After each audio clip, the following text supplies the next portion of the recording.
একটু বলেন না যে কোন বাটন? জ্ঞান। একটু জোরে বলেন, কোন বাটন? জ্ঞান।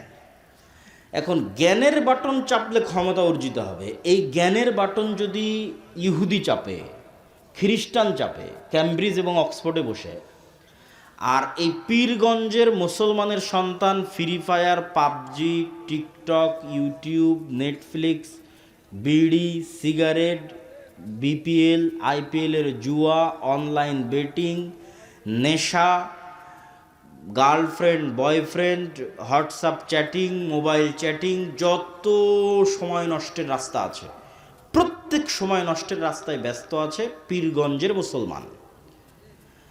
আর ইহুদি আর খ্রিস্টান ব্যস্ত আছে জ্ঞানের বাটন চাপার জন্য। তখন আল্লাহ ইহুদি খ্রিস্টানকে বলবে, থাম থাম, তোদের ক্ষমতা দিব না, আমার একটা মদঘর জুয়াখোর বান্দা আছে, ওকে ক্ষমতা দিব। আল্লাহ তার রুল ব্রেক করে না। ওই ইহুদি যে ফ্ল্যাশ লাইট বাটন, ওই ইহুদি ওই খ্রিস্টান জ্ঞান অর্জন করতেছে, ও নেতা হবে। এভাবে পৃথিবীটাকে ফাংশন করা আছে, ডেভেলপ করা আছে। আর ওই নেশাখোর, মদঘোর, জুয়াখোর মুসলমানের সন্তান, পীরগঞ্জের সন্তান, এরা সব গোলাম হবে, গোলাম। এদের বয়স যখন 30-35 বছর হবে, গোলামের আর একটা আলামত হচ্ছে এরা প্রবাসীকে কামলা খাটবে। গোলামের আর একটা আলামত হচ্ছে যারা সৌদি, কুয়েত, কাতার, বাহরাইন প্রবাসে যাবে না, এরা হচ্ছে অবৈধ উপায়ে লিবিয়া হয়ে, ভূমধ্যসাগর পার হয়ে ইউরোপে যাবে। সব মিথ্যা ডকুমেন্টস দিয়ে নাগরিকত্ব নেওয়ার চেষ্টা করবে। মিথ্যা ওয়াদা, মিথ্যা কথা, মিথ্যা সাক্ষ্য এবং মিথ্যা তথ্য দিয়ে বেনিফিট নেবে। পুরো লাইফটা মিথ্যার ওপর ভরপুর, গোলামির চিহ্ন, গোলামের লাইফ। তারপরে আবার কয়দিন পর আমেরিকা থেকে বলবে এই সব প্রবাসী যারা আসছে অভিবাসন প্রত্যাশী, সবার হাতে জিঞ্জির দিয়ে, পায়ে জিঞ্জির দিয়ে বিমানে করে বাংলাদেশে নামিয়ে দিয়ে যাচ্ছে। রিপোর্ট পড়ে দেখেন। ইউরোপেও শুরু হয়েছে অভিবাসন বিতাড়নের আন্দোলন, আমেরিকাতে তো চলছেই। তাহলে এগুলো হচ্ছে আমাদের গোলামির চিহ্ন বহন করে। এই আজকে আমি বাংলাদেশের প্রধানমন্ত্রী হিসেবে মনে করলাম শতভাগ ইসলাম বাংলাদেশে কায়েম করে দেব। শতভাগ ইসলাম কায়েম করার ঘোষণা দেওয়া, আর পাশের দেশ বলেন আর ওই দূরের পাশ্চাত্য দেশ বলেন, সব অর্থনৈতিক অবরোধ দিয়ে দিবে। ডলার বন্ধ, বিজনেস বন্ধ, ঠিক আছে, ইলেকট্রিক সাপ্লাই বন্ধ, সব বন্ধ। তখন যে ফল ডাউনটা হবে অর্থনৈতিক, আপনি ধরেন এখন এসি ব্যবহার করছেন, ফ্রিজ ব্যবহার করছেন, ইলেকট্রিসিটি ব্যবহার করছেন, সব নাই, অন্ধকার যুগে চলে গেছেন। তাহলে এক সপ্তাহের মধ্যে আপনি বলবেন রাখো তোমার ইসলাম, এই ভাগাও আবদুল্লাহকে, এর চেয়ে সেকুলারিজম ভালো। এটাই বাস্তব। তাহলে আপনি যদি চান যে না ইসলাম বিজয়ী হোক, অন্তত 20% মানুষ, 30% মানুষ, 40% মানুষ, 50% মানুষের ইমানটা লাগবে ইয়াকিনের স্তরে, নাহলে কোনো মায়ের বেটার পক্ষে সম্ভব নয় যে কিছু করবে। মানুষই মেরে তাড়িয়ে দেবে, অথবা যারা বলতেছে আমরা করব ওরা কম্প্রোমাইজ করবে, বাস্তবটা করবে না, ছাড় দিবে। বাস্তবটা করতে চাইলে দেশের মানুষের ইমান বিল গাইবে ইয়াকিন লাগবে। আল্লাহ সূরা বুরুজে একটা ঘটনা উল্লেখ করেছেন যে ধরেন পীরগঞ্জের সব মানুষকে আজকে বলা হলো তোমরা যদি ইমান না ছাড়ো তাহলে সামনে জ্বলন্ত আগুন আছে, এখানে ঝাঁপ দিতে হবে। এটাই কিন্তু সূরা বুরুজের ঘটনা। সূরা বুরুজে পুরো একটা এলাকার মানুষ মুসলমান হয়ে গেছে, বাদশাহ বলছে ইসলাম ত্যাগ না করলে সামনে আগুন জ্বালিয়ে রেখেছে, সব ওখানে ঝাঁপ দাও, নাহলে ইসলাম ত্যাগ করে ফিরে আসো। তো পুরো একটা জাতি ওই আগুনের মধ্যে স্বেচ্ছায় ঢুকছে আর জ্বলে মরে যাচ্ছে, ঢুকছে আর জ্বলে মরে যাচ্ছে। এমনকি মা তার কোলের সন্তান সহ আগুনের মধ্যে ঢুকে জ্বলে মরে গেল। তো ওদের কথা বর্ণনা করতে গিয়ে আল্লাহ কোরআনে বলছে ওয়ামা নাকামু মিনহুম ইল্লা আইয়ুমিনু বিল্লাহিল আজিজিল হামিদ, যে এই যে পুরো একটা এলাকাকে, পুরো পীরগঞ্জকে আগুনের মধ্যে জ্বালিয়ে দেওয়া হলো, এর একটাই কারণ যারা আল্লাহর উপর ঈমান এনেছিল। এটা সূরা বুরুজের ঘটনা। তাহলে আপনি এখন বলেন এই পুরো একটা এলাকা ওই আগুনের মধ্যে ঢুকে যাচ্ছে এবং জ্বলে পুড়ে মরে যাচ্ছে, এটা হওয়ার কোনো রাস্তা নাই যতক্ষণ না আপনার ঈমান এই লেভেলের হয় যে আমি যে আগুনে ঝাঁপ দিচ্ছি এই আগুনটা সাক্ষাৎ জান্নাত, বলেন আল্লাহু আকবার। আর আমার বাড়িতে যে এসি আছে, ফ্রিজ আছে, ফ্যান আছে, স্ত্রী পুত্র সন্তান আরাম আয়েশের জীবন আছে, ওইটা সাক্ষাৎ জাহান্নামের আগুন। এই একই ইমানের পরীক্ষা দাজ্জালের ক্ষেত্রে হবে। দাজ্জালের জাহান্নাম হবে জান্নাত, আর দাজ্জালের জান্নাত হবে জাহান্নাম। তাহলে যতক্ষণ আপনার ওই লেভেলের ইমান তৈরি না হয়েছে, ওই লেভেলের স্যাক্রিফাইস করার মানসিকতা তৈরি না হয়েছে ভাই, কিসের বিজয়? এগুলো দিয়ে শুধু কম্প্রোমাইজ হবে। আল্লাহ কোরআন মাজিদে বলেছেন, আম হাসিবতুম আন তাদখুলুল জান্নাহ ওয়ালাম্মা ইয়াতিকুম মাসালুল্লাযীনা খালাউ মিন ক্বাবলিকুম মাসসাতহুমুল বা'সাউ ওয়াদ-দাররা ওয়া যুলজিলু হাত্তা ইয়াকুলার রাসূলু ওয়াল্লাযীনা আমানু মা'হু মাতা নাসরুল্লাহ। জান্নাত কি তোমাদের মামুর বাড়ি? জান্নাত কি তোমাদের নানির বাড়ি? জান্নাত কি তোমাদের কাছে হাতের মোয়া? আল্লাহর ভাষাটা আমি আমার মতো করে বলতেছি। আম হাসিবতুম আন তাদখুলুল জান্নাহ, তোমরা কি মনে হয় তোমরা জান্নাতে চলে যাবা? তোমার নানির বাড়ি, মামুর বাড়ি, হাতের মোয়া। অথচ এখন পর্যন্ত ওই লেভেলের জুলুম তোমরা সহ্য করনি, যেই লেভেলের জুলুম তোমাদের পূর্ববর্তীরা সহ্য করেছে, এমন পর্যায়ের জুলুম যে সেই জুলুমে তারা বলতে বাধ্য হয়েছে, আল্লাহর নবী, আল্লাহর সাহায্য কখন আসবে? ওই জুলুমের মধ্যে তো আমরা যাইনি। আর ওই জুলুম সহ্য করার ক্ষমতা আমাদের আছে? ওই লেভেলের ইমান ছাড়া সহ্যের ক্ষমতা নাই। আপনি বলবেন দরকার নেই। পয়েন্ট নাম্বার 2, ইমান বিল গায়েবে ইয়াকিন ছাড়া মুসলমানদের বিজয় সম্ভব না। 1 নম্বর পয়েন্ট বুঝে গেলেন। পয়েন্ট নাম্বার 2, ইসলাম এবং মুসলমানদের বিজয়ের জন্য আল্লাহর সাহায্য জরুরি, ফুল স্টপ। আল্লাহর সাহায্য ছাড়া ইসলাম এবং মুসলমানদের বিজয় অতীতে কোনোদিন হয়নি, ভবিষ্যতে কোনোদিন হবে না। দুনিয়াবি কোনো রাস্তায়, শুধু দুনিয়াবি রাস্তায় আল্লাহর সাহায্য ছাড়া, শুধু দুনিয়াবি রাস্তায় ইসলাম এবং মুসলমানদের বিজয় হয় না, ফুল স্টপ। অতীতেও হয়নি, ভবিষ্যতেও হবে না। তাহলে আপনাকে জানতে হবে আমি যে রাস্তায় আছি এই রাস্তায় আল্লাহর সাহায্য আছে কিনা। যতক্ষণ আপনি আল্লাহর সাহায্য নিশ্চিত না করতে পারবেন, ততক্ষণ আপনার দুনিয়াবি উপকার হতে পারে, ইসলাম প্রতিষ্ঠা হবে না। ইসলাম এবং মুসলমানদের উপকার হবে না, আপনার ব্যক্তিগত উপকার হতে পারে ওই পদ্ধতিতে, ওই রাস্তায়। তো আল্লাহর সাহায্য ছাড়া হয় না। দলিল একটা তো মুসা আলাইহিস সালামের ঘটনা আপনারা শুনলেনই। মুসা আলাইহিস সালাম যখন সমুদ্র পার হলেন, তখন সিনাই মরুভূমি।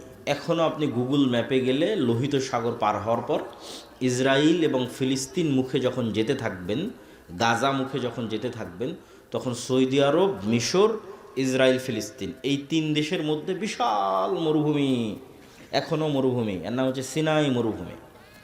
এই সিনাই মরুভূমিতে মুসা আলাইহিস সালাম বানু ইসরায়েলদের নিয়ে ঘুরপাক খাচ্ছে। ওখানে তুর পাহাড় আছে, সিনাই মরুভূমি তুর পাহাড়ে, এই তুর পাহাড়ের আশেপাশেই ঘুরপাক খাচ্ছে। তো এদেরকে বলা হলো যে সামনে জেরুজালেম, এই জেরুজালেম তোমাদের বাপদাদার ভিটা, তোমরা যুদ্ধ করে বিজয় করো। কেন বাপদাদার ভিটা? ইব্রাহিমের ছেলে ইসহাক জেরুজালেমে থাকতো, ইসহাকের ছেলে ইয়াকুব জেরুজালেমে থাকতো, ইয়াকুবের ছেলে ইউসুফ এবং তার 11 ভাই, এরাও জেরুজালেমে থাকতো, ফিলিস্তিনে। ইউসুফ যখন মিশরে চলে গেল, বাকি 11 ভাই এবং পিতা সহ মাতা সহ সবাই যখন মিশরে চলে গেল, তখন ফিলিস্তিন ছেড়ে দিয়ে এরা মিশরে চলে গেল। মিশরে সরকারের পরিবর্তনের কারণে এরা গোলাম হয়ে গেল। ফেরাউন ক্ষমতায় আসলো, এরা গোলাম। এদের গোলামি চলল 300 বছর, 400 বছর। 300-400 বছর পর এদেরকে গোলামি থেকে মুক্তি দেওয়ার ব্যবস্থা আল্লাহ করতেছে মুসা আর হারুনের মাধ্যমে। এই মুসা আর হারুন ইব্রাহিমেরই সন্তান, ইসহাকেরই সন্তান, ইয়াকুবেরই সন্তান, ইউসুফ এবং তার 11 ভাইয়েরই সন্তান। তাহলে এদের বাপদাদার বাড়ি কোনটা হলো? জেরুজালেম। মিশরে তো ওরা পরে গেছিল।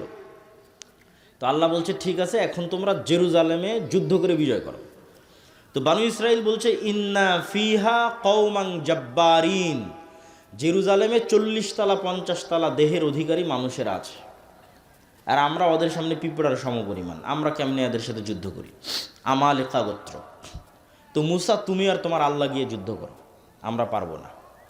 তখন 2 জন মানুষ যাদের ইমান বিল গায়েবে ইয়াকিন ছিল, তারা বলল আল্লাহ যেহেতু আদেশ করেছে যুদ্ধ করতে, আমরা যদি করি আমরা বিজয়ী হব। ওদের ইয়াকিন ছিল, গায়েবে ইয়াকিন ছিল। তার মধ্যে একজন ইউশা বিন নুন।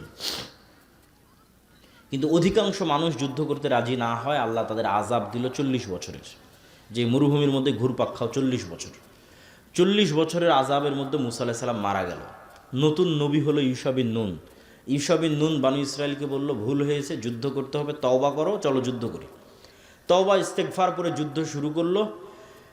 যুদ্ধে বিজয় আনতে আর 4-5 ঘন্টা যুদ্ধ করতে হবে, জয় জয় ভাব।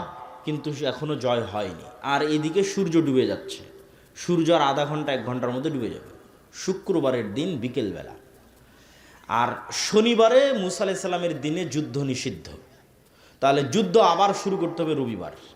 তো ইউশা বিন নুন দেখলেন যে আজকে যদি এক টানে এক ঝটকায় যুদ্ধ শেষ করে বিদায় না হতে পারি, তাহলে এই জয়ের মোমেন্টাম তৈরি করা কঠিন আছে। প্রতিটা জিনিসের একটা মোমেন্টাম থাকে, অতএব যুদ্ধ আজকেই শেষ করতে হবে। তো আজকে যুদ্ধ শেষ করার একটাই রাস্তা আছে, সেটা হচ্ছে সূর্যকে থামিয়ে দিতে হবে। কার মাথার মধ্যে এই বুদ্ধি আসতে পারে যে আজকে আমার যুদ্ধ বিজয়ের জন্য সূর্য থামাতে হবে?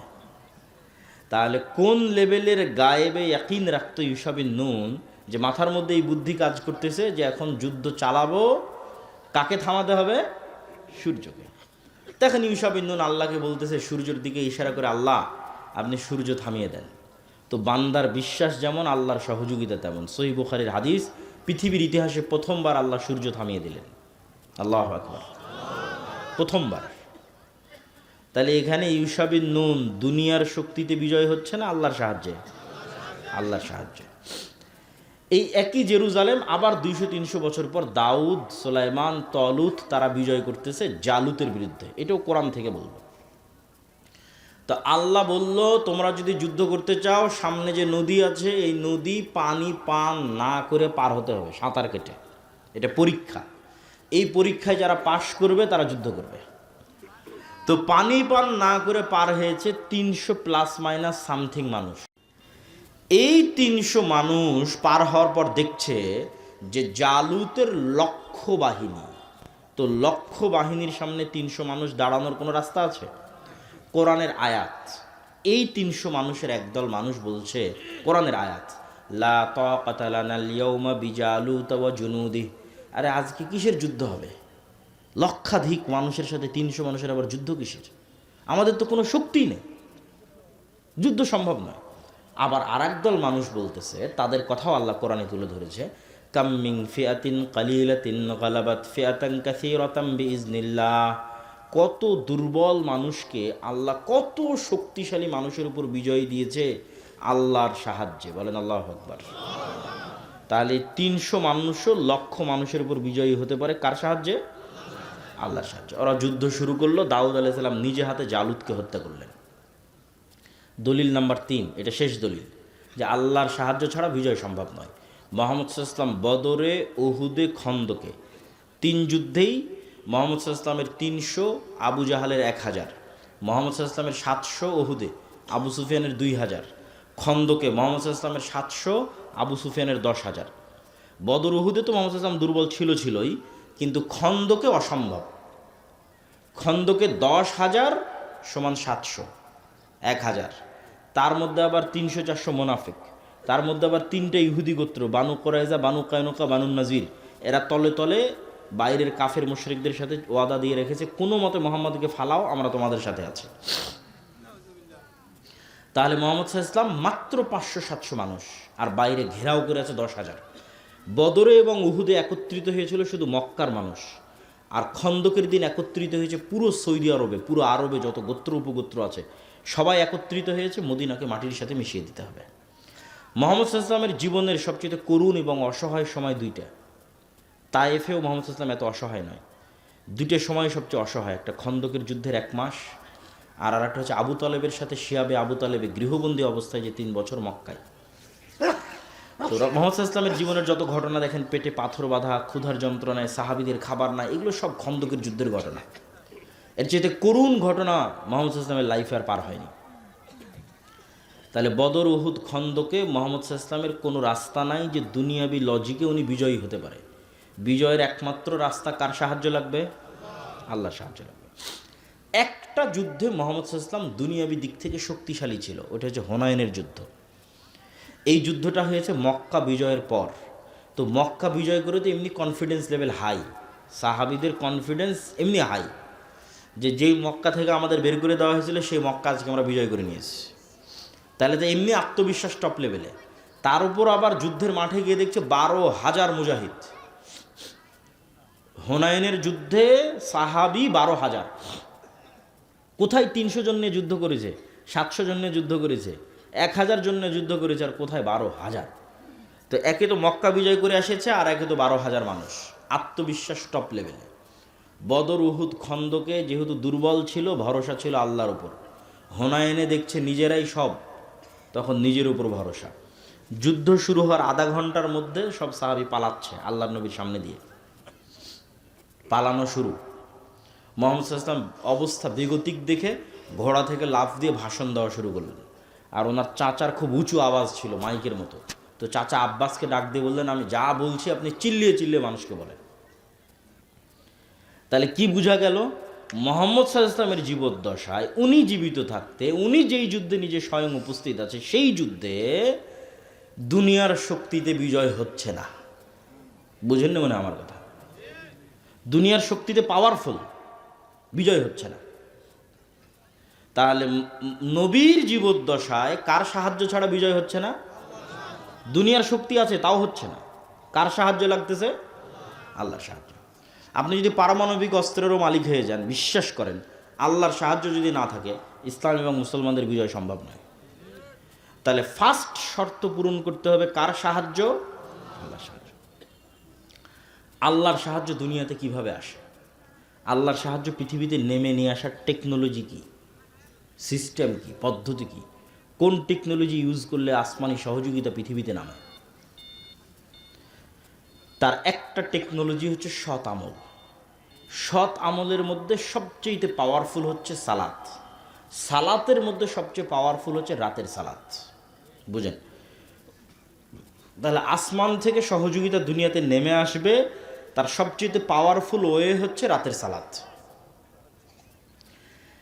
বদরের যুদ্ধের আগের দিন মুহাম্মদ সাল্লাল্লাহু আলাইহি ওয়াসাল্লাম এত লম্বা রাতের সালাত, বদরের যুদ্ধের দিন তার তাঁবুর মধ্যে খিমার মধ্যে হাত উঁচু করে এমন দোয়া, চোখের অঝোর ধারা পানি, যে আবু বকর রাদিয়াল্লাহু তাআলা আনহু পর্যন্ত ক্লান্ত হয়ে গেছে যে আরে আপনি তো নবী, আপনার কাছে সবসময় জিবরাইল আসে, আল্লাহ তো আপনাকে বিজয় করবেই, এত লম্বা রাতের সালাতের কি দরকার? এত লম্বা দোয়ার কি দরকার?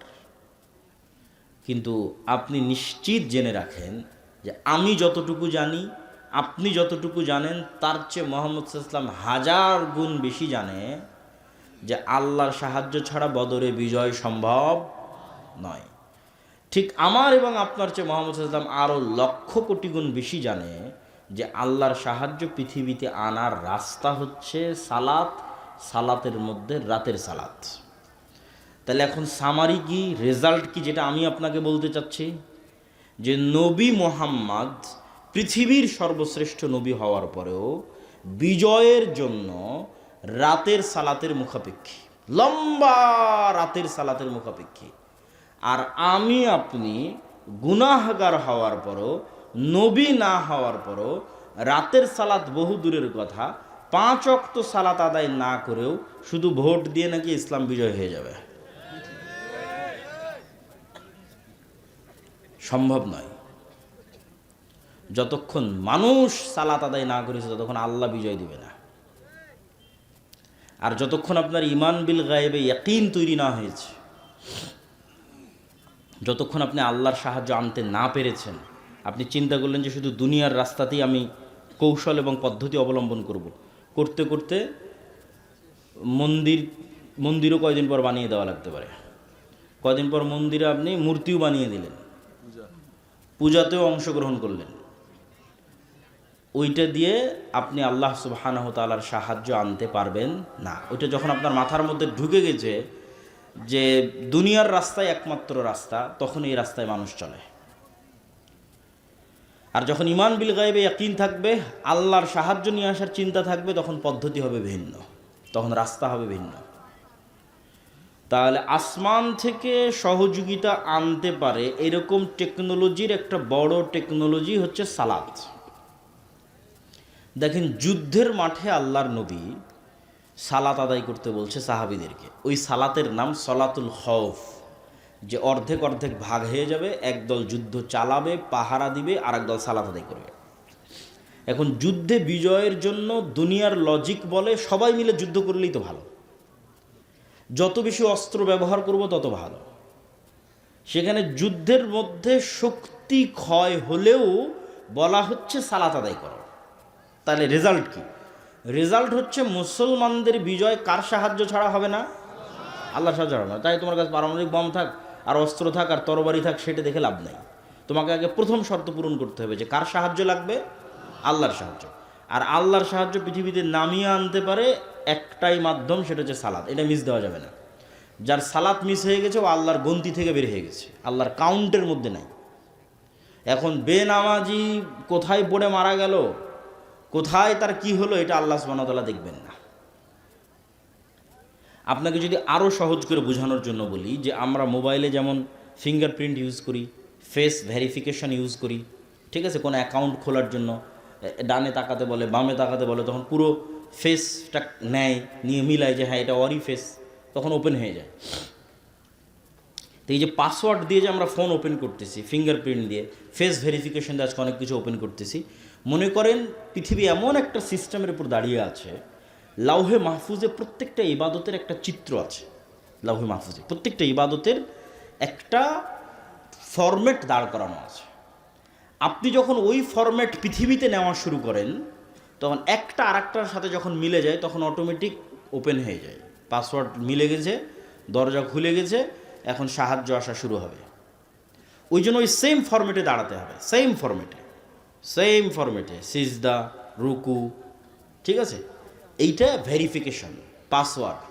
ওইখানে যেখানে যেটা মুহাম্মদ ইসলাম বলেছে সেখানে সেটা বলতে হবে। আপনি ওইটা বলবেন, ওইভাবে দাঁড়াবেন, আল্লাহ সুবহানাহু ওয়া তাআলার সাহায্য নামার রাস্তা অটোমেটিক ওপেন হয়ে যাবে। বলেন আল্লাহু আকবার। সালাতের সাথে আপনার সম্পর্ক নাই তো আপনার সাথে আল্লাহর সম্পর্ক নাই বাবা। তাহলে আপনি ওই যে মিছিল, মিটিং, নারায়ে তাকবীর এগুলো দিয়ে, সব কিছু দিয়ে ইসলামের বিজয় হবে না। পয়েন্ট নাম্বার 3, গোলামি থেকে মুক্তির জন্য আল্লাহর সাহায্য আসমান থেকে আনার একটা রাস্তা বললাম সালাত, আর একটা রাস্তা হচ্ছে সকাল সন্ধ্যার জিকির। ফরজগুলো তো করতেই হবে, অতিরিক্ত দুটা, একটা রাতের সালাত, একটা সকাল সন্ধ্যার জিকির। সকাল সন্ধ্যার জিকির কি? সকাল সন্ধ্যার জিকির এমন এক পাওয়ারফুল টেকনোলজি, শক্তি, প্রযুক্তি, পৃথিবীর এমন কোনো অসম্ভব নাই যা সম্ভব হবে না জিকির দিয়ে। There is nothing is impossible. পৃথিবীতে এমন কিছুই অসম্ভব নয় যেটাকে সম্ভবে পরিণত করা সম্ভব নয় জিকির দিয়ে। দলিল ছাড়া কথা বলবো না। মুসা আলাইহিস সালাতু ওয়াস সালাম ফেরাউনের কাছে যাবে, এটা এক আশ্চর্য। মুসা আলাইহিস সালাম জিতবে, ফেরাউন পরাজিত হবে, আর চেয়ে আশ্চর্যের ঘটনা পৃথিবীতে ঘটেনি, ভবিষ্যতে আর ঘটবে না। তো মুসা আলাইহিস সালামকে যখন আল্লাহ বলছে যাও ফেরাউনের কাছে, তখন ওখানে কোরআনের একটা আয়াত আছে, ওয়ালা তানিয়া ফি জিকরি। মুসা, ফেরাউনের কাছে যাচ্ছ ঠিক আছে, দায়িত্ব নিয়েছো ঠিক আছে, আমাকে জিকির স্মরণ করতে যদি ভুলে যাও তাহলে তোমাকে যে যে জিনিসগুলো দেওয়া আছে এগুলো কাজ করবে না। যে লাঠি ছাড়লে আর সাপ হলো না, লাঠি সমুদ্রে মারলা আর রাস্তা তৈরি হলো না, মানে আর ফাংশন করতেছে না। তো চার্জ তো ঠিক রাখা লাগবে, চার্জ ঠিক না রাখলে ওপেন হবে কেমনে, ফাংশন করবে কেমনে? ওইটা ঠিক রাখার জন্য তোমাকে সব সময় আল্লাহর জিকিরে ব্যস্ত থাকবে। বলা তানিয়া ফি জিকরি, আমাকে ভোলা যাবে না, আমার জিকির করতে হবে। আমার জিকির যদি করো সব ওকে।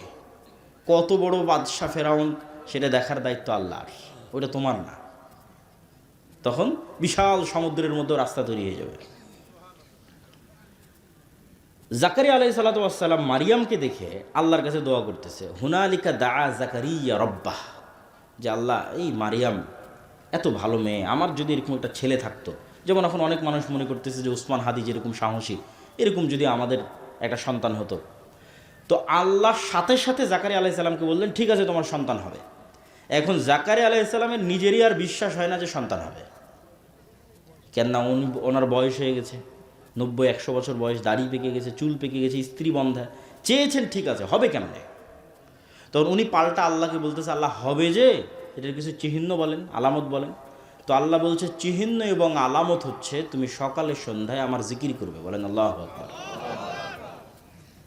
কোরআন পূর্ণ হয়ে আছে সকাল সন্ধ্যার জিকিরের কথা দিয়ে। বুকরাতা ওয়া আসিলা বিল আশি ওয়াল ইবকার বিল গুদুবি ওয়াল আসাল কবলা তুলুইশ শামসি কবলাল গুরুব, এগুলো কোরআনের আয়াত। তো জিকির কেন পাওয়ারফুল, এটার লজিকটাও আপনাকে ভেঙে দিই। জিকির পাওয়ারফুল কেন, বুঝার জন্য বলতেছি।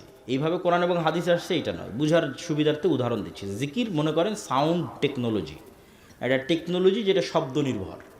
এখনকার টেকনোলজি আলো নির্ভর, ওয়েভ নির্ভর। ওই যার ক্যামেরা লাইভ চালাচ্ছে, ওর আমাদের কম্পিউটার কাজ করতেছে, আমাদের মোবাইল কাজ করতেছে, মাইকটা বাজতেছে, লাইটগুলো চলতেছে, সব ওয়েভ, আলো নির্ভর টেকনোলজি। তো জিকির হচ্ছে শব্দ নির্ভর টেকনোলজি। শব্দ সবচেয়ে পাওয়ারফুল, কেননা সকল কিছুর সৃষ্টি শব্দ। আল্লাহ সুবহানাহু ওয়া তাআলা আসমান জমিন সৃষ্টি করেছেন কুন ফায়াকুন, শব্দ, আওয়াজ। আবার সব ধ্বংস হয়ে যাবে ইসরাফিলের বাঁশির আওয়াজে, আওয়াজে ধ্বংস হয়ে যাবে।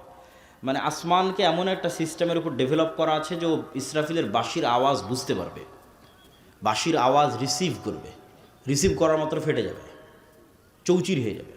সূর্যকে এমনভাবে সেট করা আছে ও আওয়াজ বুঝে। এরা সবাই আওয়াজ বের করে এবং আওয়াজ বুঝে।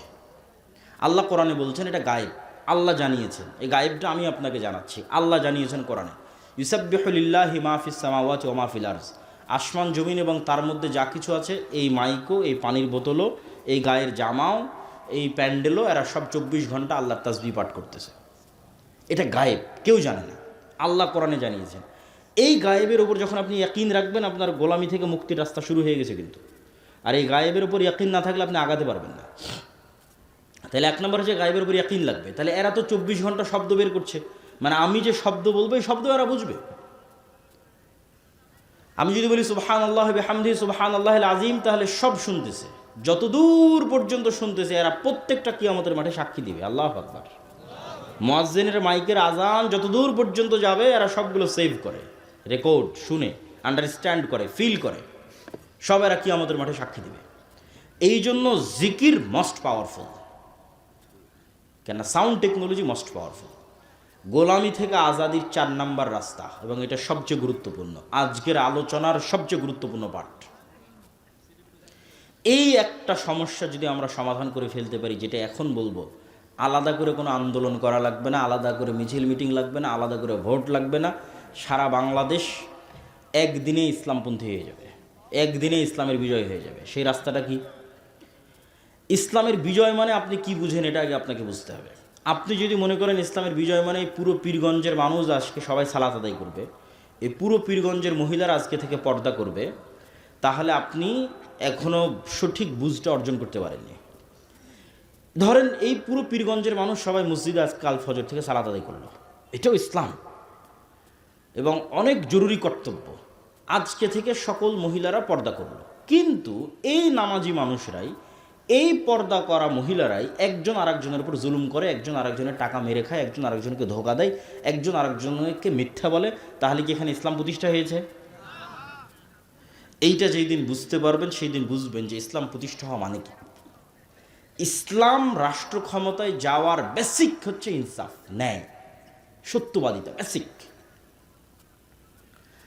ঈসা আলাইহিস সালাতু ওয়াস সালাম যেই দিন সমগ্র পৃথিবীর শাসনভার হাতে নেবেন, সেই দিন ঈসা আলাইহিস সালাতু ওয়াস সালামের শাসনের গুণ বর্ণনা করছে মুহাম্মদ সাল্লাল্লাহু আলাইহি ওয়াসাল্লাম, যে ওই দিন ঈসা আলাইহিস সালাম সমগ্র পৃথিবীতে ন্যায় প্রতিষ্ঠা করবে।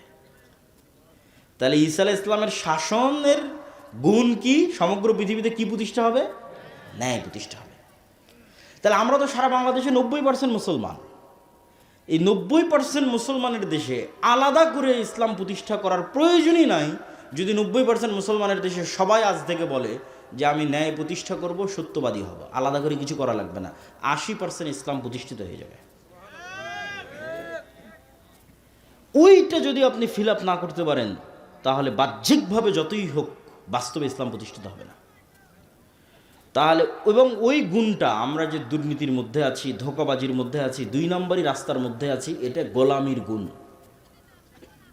এইটা গোলামির চিহ্ন। দেখেন এই যে ইসাক আলাইহিস সালামের সন্তানেরা, ইব্রাহিম আলাইহিস সালামের সন্তানেরা, এদেরকে আল্লাহ বলছে শনিবারের দিন তোমরা মাছ ধরবে না। এরা কি করলো? শনিবারের দিন মাছগুলো না ধরে আটকে রেখে দিল, দিয়ে ওই মাছগুলোকে রবিবারের দিন ধরলো। কি 2 নম্বরই বুদ্ধি! তাহলে ইব্রাহিমের সন্তান এত 2 নম্বরই বুদ্ধি কেমনে শিখলো? নবীর সন্তান এত 2 নম্বরই বুদ্ধি কেমনে জানে? ওই যে ফেরাউনের যে 300 বছর গোলাম ছিল, গোলামি মে বদল জাতি হে কওমো কা জমির, আল্লামা ইকবাল বলেছে, গোলামিতে মিথ্যা বলা শিখে নিয়েছে। আপনি নিশ্চিত থাকেন আমরা মুসলমানেরা ধোঁকাবাজি, দুর্নীতি, 2 নম্বরই রাস্তা জানতাম না। ব্রিটিশদের 190 বছর গোলামি আমাদের রক্তের মধ্যে এটা ঢুকিয়ে দিয়েছে। এর দলিলও আমি আপনাকে দিতে পারবো, কিন্তু ওই দিকে যাচ্ছে না, সময় নষ্ট হবে।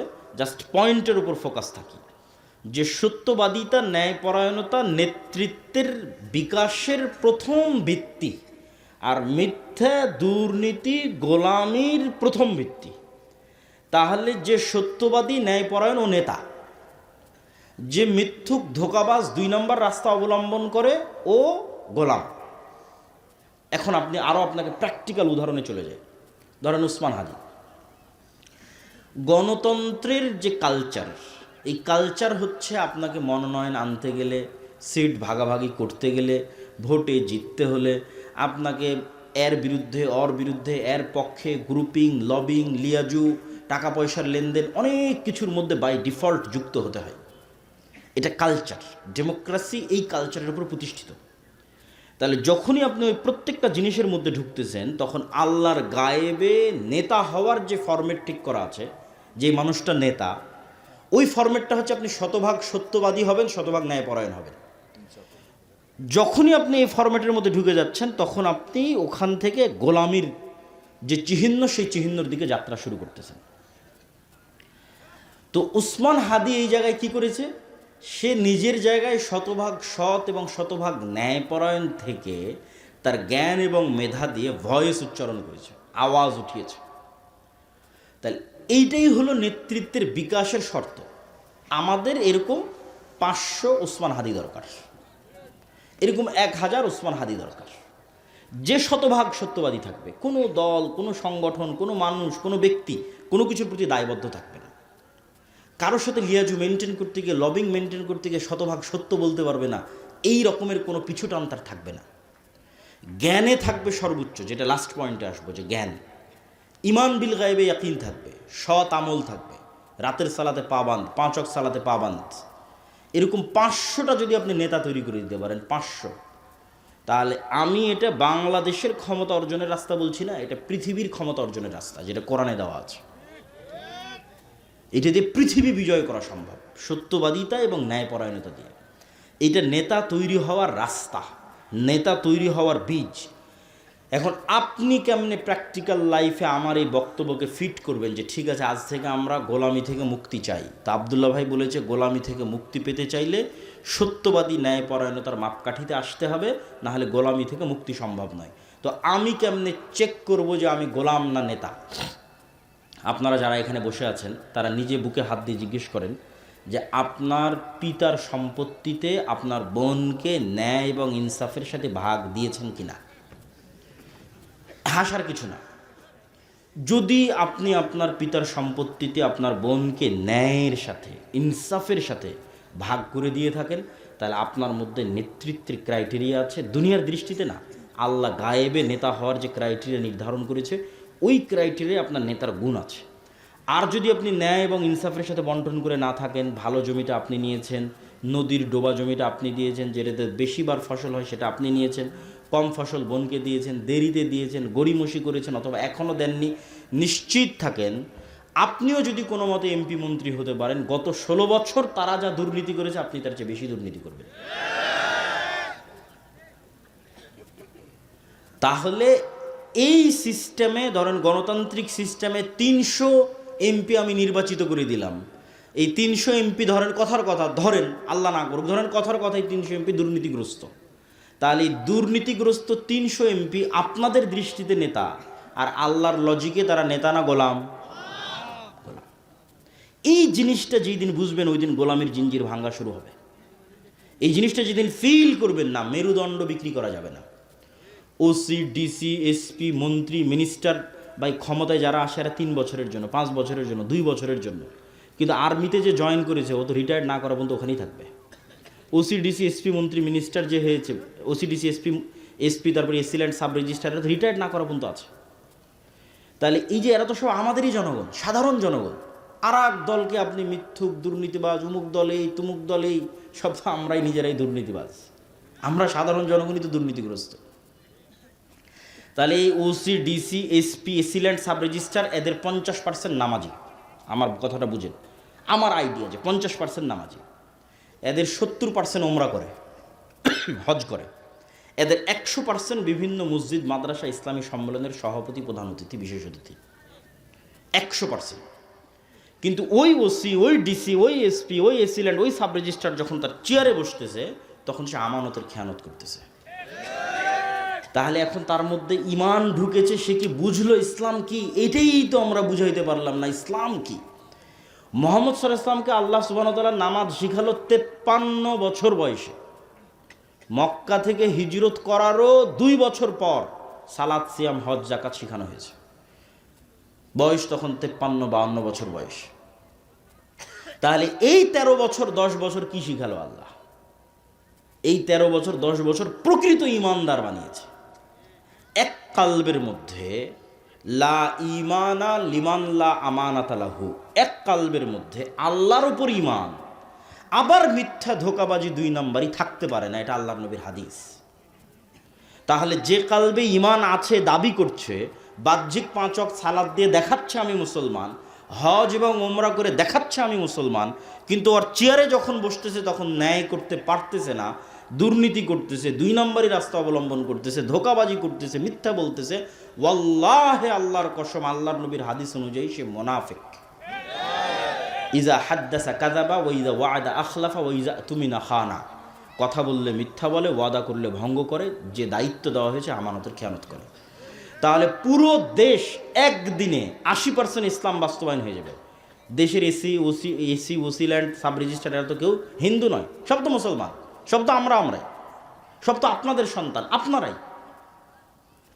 তাহলে পুরো দেশে একদিনে 80% ইসলাম বাস্তবায়ন হয়ে যাবে যদি আমরা বলি আমার মেরুদণ্ড, আমার মেধা, আমার মাথা, আমার সিদ্ধান্ত টাকার কাছে বিক্রি করব না, 2 নম্বরই রাস্তা অবলম্বন করব না, যেটা সৎ, যেটা ন্যায়, যেটা সত্য, সেটা যদি আমার দলের বিরুদ্ধেও যায় তবুও বলবো, শেষ। সেটা যদি আমার নেতার বিরুদ্ধেও যায় তবুও বলবো। এই একটা মূল মানদণ্ডে আমাদের ভবিষ্যৎ প্রজন্মকে গড়ে তুলতে হবে। আমাদের ভবিষ্যৎ প্রজন্ম যারা বসে আছে তাদের শপথ নিতে হবে যে আমরা কিছুই না শিখতে পারি, অন্তত ওসমান হাদির কাছে এইটা অন্তত শিখি যে আমাদের মেরুদণ্ড বিক্রি করা যাবে না, পৃথিবীর যেখানেই থাকি না কেন, যে অবস্থাতেই থাকি না কেন। এটা হলো নেতা হওয়ার শর্ত, রাস্তা, 4 নম্বর পয়েন্ট, যেটা দিয়ে বক্তব্যের শেষের দিকে চলে যাব। তার আগে মধ্যেখানে একটু বিরতি নেই। সেই বিরতি হচ্ছে, আজকে আপনাদের সামনে এখানে এসেছি, এই সম্পর্কটা যদি একদিনের সম্পর্ক হয় এই সম্পর্কের ভ্যালু নাই। সম্পর্কটা যদি স্থায়ী পার্মানেন্ট হয় ভ্যালু আছে। পার্মানেন্ট হবে কিভাবে? ওই যে আপনার আগের বক্তা, আমার আগের বক্তা বলে গেল মক্তব। আমরা মাদ্রাসা দিয়ে 2% ছেলে মেয়েকে দিন শেখাতে পারবো, আর মসজিদে মক্তব করে 100% মুসলমানের সন্তানকে দিন শেখানো যাবে। তাহলে 100% মুসলমানের সন্তানকে দিন শেখানোর একটাই রাস্তা, মসজিদে শিক্ষা ব্যবস্থা তৈরি করা, শিক্ষাকে সর্বোচ্চ গুরুত্ব দেওয়া। আপনি এই জালসা করে টাকা তুলে এসি কিনছেন, টাইলস কিনতেছেন, ওই এসি ওই টাইলস বাজারে বিক্রি করে দিয়ে মক্তবের শিক্ষকের বেতনের ব্যবস্থা করেন। আর আমরা মক্তবের সিলেবাস তৈরি করেছি, ট্রেনিং দিচ্ছি, প্রায় 700 অধিক মসজিদের মক্তবের শিক্ষক আমাদের কাছে ট্রেনিং নিয়েছে। এবার এনটিভিতে আমাদের মক্তবের উপর জাতীয় প্রতিযোগিতা রমজান মাসে আয়োজিত হতে যাচ্ছে। এটাতে কোনো খরচ নাই, আপনার ইমাম সাহেব যাবে, যাতায়াত খরচ আমাদের, থাকবে খাবে, থাকা খাওয়া খরচ আমাদের। তাকে ট্রেনিং দিয়ে আমাদের সিলেবাস বুঝিয়ে দিয়ে আপনার মসজিদে পাঠাবো, সে আপনার সন্তানকে এই দিন, এই আদর্শ, এই আকীদা, এই কোরআন শিক্ষা দেবে। এটা দিয়ে আমরা প্রজন্ম তৈরি করব, সৎ, ন্যায়পরায়ণ, আমানতদার প্রজন্ম তৈরি করাই হচ্ছে ইসলামের বিজয়। এটা আমাদের বুঝতে হবে। 2 নম্বর হচ্ছে, আমরা যে পত্রিকা মাসিক আল ইতিসাম, প্রতি মাসে আমি অন্তত 3টে লেখা লিখি মাসিক আল ইতিসামে, এত ব্যস্ততার মতো। সম্পাদকীয় লিখি, মিন্নাতুল বাড়ি লিখি, স্বাভাবিক একটা প্রবন্ধ লিখি। এটা আপনাদের আজকের একদিনের 100 বাদামের দামের চাইতেও, বা 100 বাদামের যা দাম তার মতো। তাহলে প্রতিদিনের নাস্তার যা দাম, মাসে একটা পত্রিকার তা দাম। 3 নম্বর, আমরা যে বইগুলো লিখি, যেমন আজকে আপনার এখানে যা আলোচনা করছি, ইমান বিল গায়েবের উপর আমার বিস্তর আলোচনা আছে, ফেরেশতার উপর, ফেরেশতার অস্তিত্বের উপর, শয়তানের অস্তিত্বের উপর, ফেরেশতা এবং শয়তান কিভাবে কাজ করে তার উপর, রূহ এবং নাফস কীভাবে কাজ করে তার উপর, এগুলো সব গায়েবের আলোচনা। এগুলো সব আল্লাহর পথে যাত্রা এই বইয়ের মধ্যে আছে। প্রত্যেক মুসলমানকে আমি মনে করি এই বইটা পড়া উচিত। প্রত্যেক মসজিদে, প্রত্যেক স্কুল, কলেজ, ইউনিভার্সিটিতে পাঠ চক্র হওয়া উচিত এই বইটার উপর। অন্তত সপ্তাহে একদিন, অন্তত 2 পৃষ্ঠা, অন্তত সপ্তাহে একদিন, অন্তত 2 পৃষ্ঠা। বইয়ের নাম হচ্ছে আল্লাহর পথে যাত্রা। আরও যে বই পুস্তকগুলো আছে, 1000 ফতোয়ার একটা বই আছে, শাইখ আব্দুর রাজ্জাক সালাত এবং দোয়ার বই আছে, এগুলোকে মূল্যায়ন করা। আমাদের আজকের বক্তব্যের শেষ পয়েন্ট শিক্ষা এবং জ্ঞান। তার আগে ভূমিকা। আপনার মোবাইলের যেমন ফাংশন আছে না, ফ্ল্যাশ লাইট বাটনের যে ফাংশন, ওই ফাংশানে চাপ দিলে ফ্ল্যাশ লাইট জ্বলতেছে, ক্যামেরায় চাপ দিলে ক্যামেরা অন হচ্ছে। এখন ক্যামেরায় যদি মুসলমান চাপ দেয় তো মোবাইল কি বলবে, মুসলমান তোর জন্য আমি অন হব না? এটা বলবে নাকি? মোবাইলকে যেই ফাংশনের উপর ডেভেলপ করা আছে, মুসলমান ইউজ করলেও কাজ করবে, হিন্দু, বৌদ্ধ, ইহুদি, খ্রিস্টান ইউজ করলেও কাজ করবে। বোঝা যায় কথা? এবার আসেন, আল্লাহ এই পৃথিবীকে একটা ফাংশনের উপর ডেভেলপ করেছে। আল্লাহর কিছু নির্ধারিত ফাংশন আছে। তো সেই ফাংশনের একটা ফাংশন হচ্ছে আল্লাহ ক্ষমতা, এই যে ক্ষমতা, এটার বাটন দিয়ে দিয়েছে জ্ঞানের কাছে। ক্ষমতা অর্জিত হবে, এটার বাটন, কোন বাটন চাপলে অর্জিত হবে? একটু বলেন না যে কোন বাটন? জ্ঞান। একটু জোরে বলেন, কোন বাটন? জ্ঞান।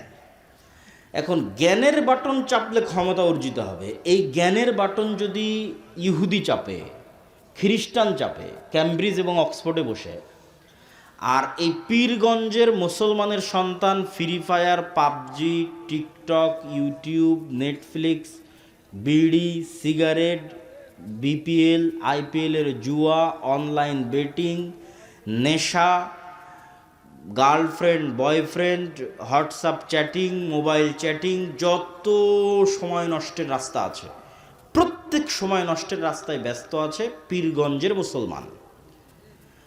আর ইহুদি আর খ্রিস্টান ব্যস্ত আছে জ্ঞানের বাটন চাপার জন্য। তখন আল্লাহ ইহুদি খ্রিস্টানকে বলবে, থাম থাম, তোদের ক্ষমতা দিব না, আমার একটা মদঘর জুয়াখোর বান্দা আছে, ওকে ক্ষমতা দিব। আল্লাহ তার রুল ব্রেক করে না। ওই ইহুদি যে ফ্ল্যাশ লাইট বাটন, ওই ইহুদি ওই খ্রিস্টান জ্ঞান অর্জন করতেছে, ও নেতা হবে। এভাবে পৃথিবীটাকে ফাংশন করা আছে, ডেভেলপ করা আছে। আর ওই নেশাখোর, মদঘর, জুয়াখোর মুসলমানের সন্তান, পীরগঞ্জের সন্তান, এরা সব গোলাম হবে, গোলাম। এদের বয়স যখন 30-35 বছর হবে, গোলামের আর একটা আলামত হচ্ছে এরা প্রবাসীকে কামলা খাটবে। গোলামের আর একটা আলামত হচ্ছে যারা সৌদি, কুয়েত, কাতার, বাহরাইন প্রবাসে যাবে না, এরা হচ্ছে অবৈধ উপায়ে লিবিয়া হয়ে, ওই ভূমধ্যসাগর পার হয়ে ইউরোপে যাবে।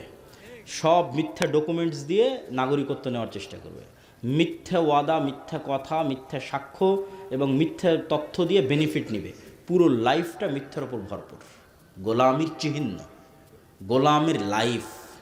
তারপরে আবার কয়দিন পর আমেরিকা থেকে বলবে এই সব প্রবাসী যারা আসছে, অভিবাসন প্রত্যাশী, সবার হাতে জিঞ্জির দিয়ে, পায়ে জিঞ্জির দিয়ে বিমানে করে বাংলাদেশে নামিয়ে দিয়ে যাচ্ছে।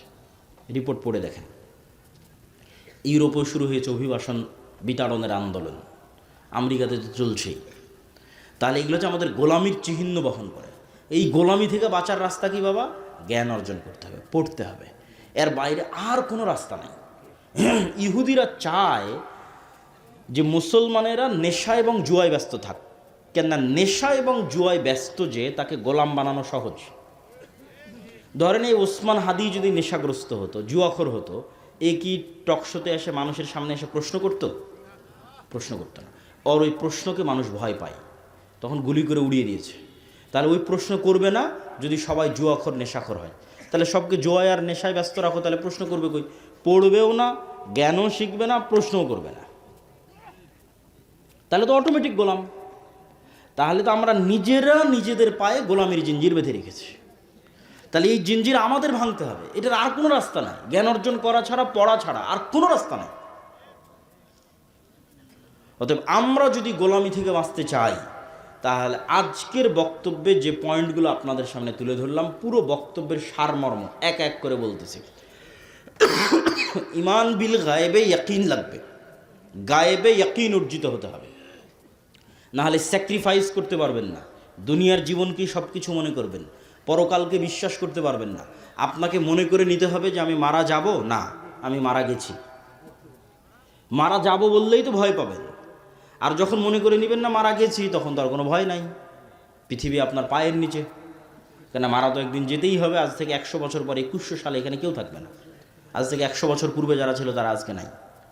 তাহলে মৃত্যু সুনিশ্চিত, অবধারিত। তাহলে পরকালের উপর ইয়াকিন রাখতে হবে যে আমি তাহলে আজকে কোথায় আছি। এখন কল্পনা করতে হবে আমি এখন জান্নাতে আছি। জান্নাতে কোথায় আছি? জান্নাতের সর্বনিম্ন স্তরে আছি। জান্নাতের সর্বনিম্ন স্তরে কি করছি? আমার মনের মধ্যে আফসোস হচ্ছে। কি আফসোস হচ্ছে? জান্নাতের সর্বনিম্ন স্তরের সাথে সর্বোচ্চ স্তরের যে ফ্যাসিলিটির ডিফারেন্স, সুযোগ সুবিধার ডিফারেন্স, মমইন 5 স্টার আর রংপুরের 3 স্টার, কি কি ডিফারেন্স! একজন আইফোন আর একজন অ্যান্ড্রয়েড, কি ডিফারেন্স! এই ডিফারেন্সের চেয়ে আসমান জমিন ডিফারেন্স হবে সর্বোচ্চ স্তরের জান্নাত আর সর্বনিম্ন স্তরের জান্নাতের মধ্যে। একটা ডিফারেন্স বলি, সর্বোচ্চ স্তরের জান্নাতে যে আছে ও মাঝে মধ্যে আল্লাহকে দেখতে পায়। আল্লাহর দেখার যে স্বাদ, এই স্বাদটা জান্নাতের সকল স্বাদের চেয়ে শ্রেষ্ঠ হবে। তো ওই নিম্ন স্তরের জান্নাতে যে আছে, আর আফসোস মাসকে মাস পার হয়ে গেল, বছরকে বছর পার হয়ে গেল, আল্লাহকে দেখতে পায় না। ওই আফসোসে তখনও আফসোস করতেছি, দুনিয়াতে যদি আরেকটু জিকির করতাম, আরেকটু যদি ইবাদত করতাম, আরেকটু যদি ধোঁকা মিথ্যা এগুলো যদি কম করতাম, তাহলে আজকে হয়তো জান্নাতের স্তরটা আরেকটু উপরে হতো, আরেকটু ফ্যাসিলিটি আজকে বাড়ানো যেত। এইভাবে অতীত কল্পনা করতে হবে। এই পৃথিবীতে তো আমরা নাই, থাকবো না, এটা কিসের কল্পনা? নাই আমরা পৃথিবীতে। আমাদের স্থায়ী পার্মানেন্ট আবাসস্থল হচ্ছে জান্নাত। এবং আপনি আপনার জীবনের মূল স্বাদ ততক্ষণ ফিল করতে পারবেন না যতক্ষণ জান্নাতে না যাবেন। সেই স্বাদটা বলি, সেই স্বাদটা কি? আপনাদের পীরগঞ্জে কোনো নদী আছে? নদীর নাম কি? আখিরা। তো ধরেন আপনি ছোটোবেলায় আখিরা নদীতে অনেক ডুব দিয়েছেন, মাছ ধরেছেন, ছেলেবেলায় বন্ধু বান্ধব নিয়ে গল্প করেছেন, ঘোরাফেরা করেছেন। তো এখন লাইফ তো এটাই, যদি পার্মানেন্টলি স্থায়ীভাবে সময় স্থির হয়ে যেত, আর মারা যেতাম না, আমার বাপ মা, আমার ভাই বোন, তাদের সহ এই পীরগঞ্জে আমার এলাকায় একটা আরামের বিশাল বাড়ি নিয়ে আমি আছি। সকালবেলা উঠে একটু মাছ ধরতে যাই, একটু গোসল করি, খেলাধুলা করি, পার্মানেন্ট, স্থায়ী। এখন আমিও মারা গেলাম, আমার বাপ মাও মারা গেল, সবাই মারা গেল, এদের সাথে আর জীবনে দেখাই হলো না। এই জীবনের কোনো মানে আছে? এই জীবনের কোনো মানে নেই। আপনি যদি জান্নাতে যান, আপনার ফুল ফ্যামিলি যদি জান্নাতে যায়, তখনই একমাত্র এই সুযোগ সুবিধাটা আপনি ইউজ করতে পারবেন। যে আমরা সবাই জান্নাতে, চলো মন চাচ্ছে পীরগঞ্জে ঘুরে যাই, একটু আখিরা নদীতে একটু গোসল করে আসি, একটু গল্প করে আসি, পার্মানেন্টলি, স্থায়ী। এটাই লাইফ। ওই লাইফকে বলা হয়েছে প্রকৃত জীবন। ওই প্রকৃত জীবনের জন্য আপনাকে কাজ করতে হবে দুনিয়াতে। তাহলে আপনার গায়েবে ইয়াকিন লাগবে। এই প্রত্যেকটা জিনিসকে আপনি যতটা দৃশ্যমান দেখতে পাবেন, যতটা বিশ্বাস এটার উপর বাড়াতে পারবেন, তত আপনি সঠিক সিদ্ধান্ত নেবেন। 2 নাম্বার কি? আল্লাহর সাহায্য ছাড়া ইসলামের বিজয় হয়? তাহলে আল্লাহর সাহায্য কিভাবে পৃথিবীতে নেমে আসে এটা আপনাকে জানতে হবে। তার একটা পয়েন্ট আমরা বলেছি সৎ আমল। সৎ আমলের মধ্যে ফরজগুলো আগে, 2 নম্বরে রাতের সালাত আর জিকির, সকাল সন্ধ্যার জিকির। সন্ধ্যা মানে কিন্তু মাগরিবের পর নয়, সন্ধ্যা মানে সূর্য ডুবার আগে, মাগরিবের আগে। রাসূল সাল্লাল্লাহু আলাইহি ওয়াসাল্লাম বলেছে শুক্রবারের দিন এমন একটা সময় আছে, ওই সময়ে মানুষ যা বলবে তাই সে পেয়ে যাবে। তো একদল আলেম বলছে শুক্রবারের এই দিনটা হচ্ছে ইমাম সাহেব বক্তব্য দেওয়া শুরু করা থেকে নিয়ে বক্তব্য শেষ করা পর্যন্ত, আজান থেকে কিয়ামত পর্যন্ত। আর একদল আলেম বলছে এই সময়টা সূর্য ডোবার আগে, আসরের পরে, শুক্রবারের দিন। এটা হলো জিকিরের সময়। 3 নম্বর পয়েন্ট কি বললাম? 3 নম্বর পয়েন্ট বলেছি নেতা তৈরি হয় সত্যবাদিতা, ন্যায়পরায়ণতা দিয়ে। আপনি নিজেই নেতা হয়ে যেতে পারবেন। আজ থেকে সিদ্ধান্ত নেন আমি মিথ্যা বলবো না। আজ থেকে সিদ্ধান্ত নেন আমি 2 নম্বরের রাস্তা অবলম্বন করব না। স্ত্রীর প্রতি ন্যায় করব, বাপ মায়ের প্রতি ন্যায় করব, সন্তান সন্ততির উপর ন্যায় করব। যে যে জায়গায় দায়িত্বে আছে, মসজিদ মাদ্রাসারও যারা দায়িত্বে আছে, মসজিদ মাদ্রাসায় বাহ্যিক ইসলাম আছে, সত্যবাদিতা ন্যায়পরায়ণতা নাই। এই জন্যই তো নেতা তৈরি হচ্ছে না। আপনি হুজুরকেও কিনে নিতে পারবেন টাকা দিয়ে। কথা বুঝতে পেরেছেন? তাহলে সে বাহ্যিক নামাজ আদায় করতেছে, ওমরা করতেছে, কিন্তু নবীরা যেই গুণের ওপর নেতা হয়েছে ওই গুণটা তার নাই, তার মেরুদণ্ড নাই, সত্যবাদিতা ন্যায়পরায়ণতা নাই। তাহলে যেই জিনিসটা নাই ওইটা দিয়েই নেতা হয়। ওইটা যখন আমরা ছড়িয়ে দিতে পারবো সবার মধ্যে, তখন আমরা অটোমেটিক একটা গোলামি থেকে মুক্তি পেয়ে যাবো, আমরা নেতা হয়ে যাবো, পৃথিবীর নেতা হয়ে যাবো, বাংলাদেশের নেতা হয়ে যাবো। তারপরে কি বলেছি? জ্ঞান এবং শিক্ষা। পৃথিবী ফাংশন করে, নেতৃত্ব যায় যে জ্ঞান অর্জন করে, শিক্ষা অর্জন করে। এখন ঢাকা বিশ্ববিদ্যালয়ের ছাত্ররা বিশাল বড় স্ক্রিন লাগিয়ে বিশ্বকাপ ফুটবল দেখবে, আর অক্সফোর্ড ক্যামব্রিজের ছাত্ররা জ্ঞান অর্জন করবে, তো আল্লাহ কাকে নেতা বানাবে? অক্সফোর্ড ক্যামব্রিজের ইহুদি হলো খ্রিস্টান হলো নেতা বানাবে, আর একে গোলাম বানাবে। এখন সিদ্ধান্ত আপনার হাতে। আল্লাহ সুবহানাহু ওয়া তাআলা আমাদের গোলামি থেকে মুক্ত হওয়ার তৌফিক দান করুক, আল্লাহুম্মা আমিন। এই বলে আমার সংক্ষিপ্ত বক্তব্য আজকে এখানেই শেষ করলাম। আমাদের বই পুস্তক মাসিক আল ইতিসাম এগুলো সব মনে হয়